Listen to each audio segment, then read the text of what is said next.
Assalamualaikum warahmatullahi wabarakatuh. Bismillah walhamdulillah wassalatu wassalamu ala rasulillah sayyidina wa maulana Muhammadin habibillah wa ala alihi wa sahbihi wa man tabi'ahudah amma ba'. Sahabat Banjar Hulu, manusia hidup di alam dunia ini sudah dibekali dengan sejumlah potensi sehingga dia bisa menjalani kehidupan secara wajar dan layak. Sebagaimana halnya binatang yang punya potensi insting atau ghariza, manusia juga memilikinya. Sehingga meskipun dia disebut hilang akal, namun instingnya tetap aktif.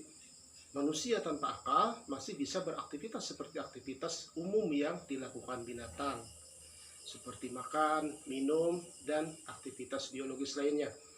Atas dasar itulah kiranya muncul ungkapan al-insanu hayawanun natiq.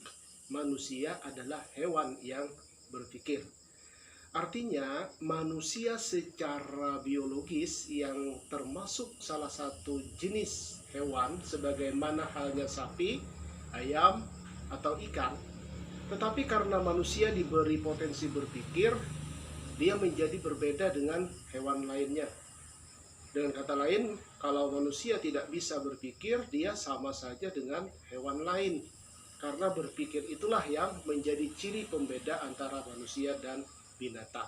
Bahkan, apabila manusia yang sebetulnya diberikan potensi berpikir, namun dia tidak mau menggunakannya, dia bisa jadi akan lebih sesat dari binatang. Sebagaimana firman Allah Subhanahu wa Ta'ala di dalam surah Al-A'raf ayat 179, A'udzu billahi minasyaitonir rajim.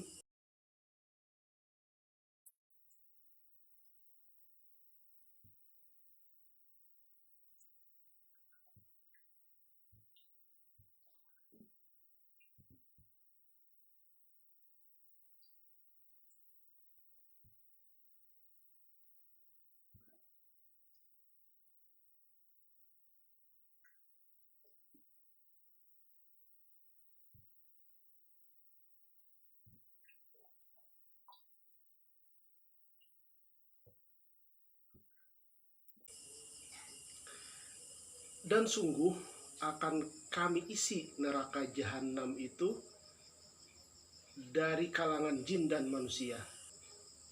Mereka memiliki hati, tetapi tidak dipergunakannya untuk memahami ayat-ayat Allah.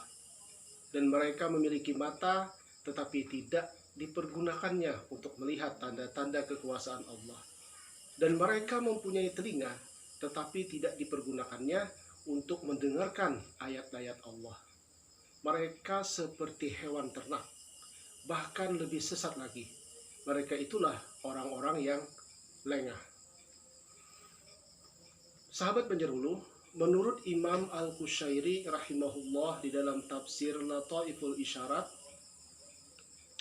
derajat manusia yang pada dasarnya telah diberikan kelebihan berbagai potensi, namun tidak mau mengaktualisasikannya, justru akan lebih sesat dibandingkan binatang ternak.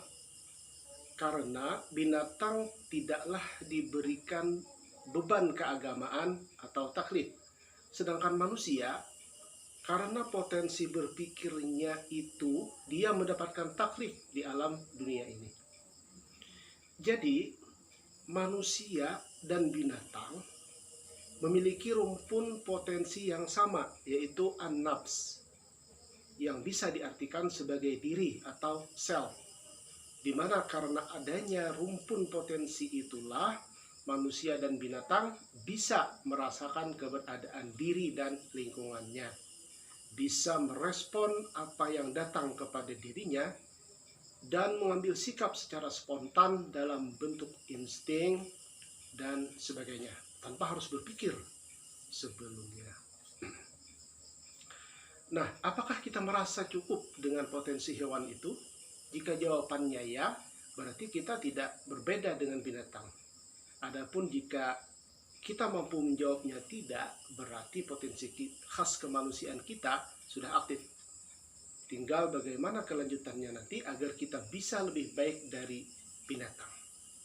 Nah, inilah kiranya salah satu hikmah kenapa kita mendapatkan taklif atau beban keagamaan. Wallahu a'lam bishawab wal afu minkum. Wassalamualaikum warahmatullahi wabarakatuh.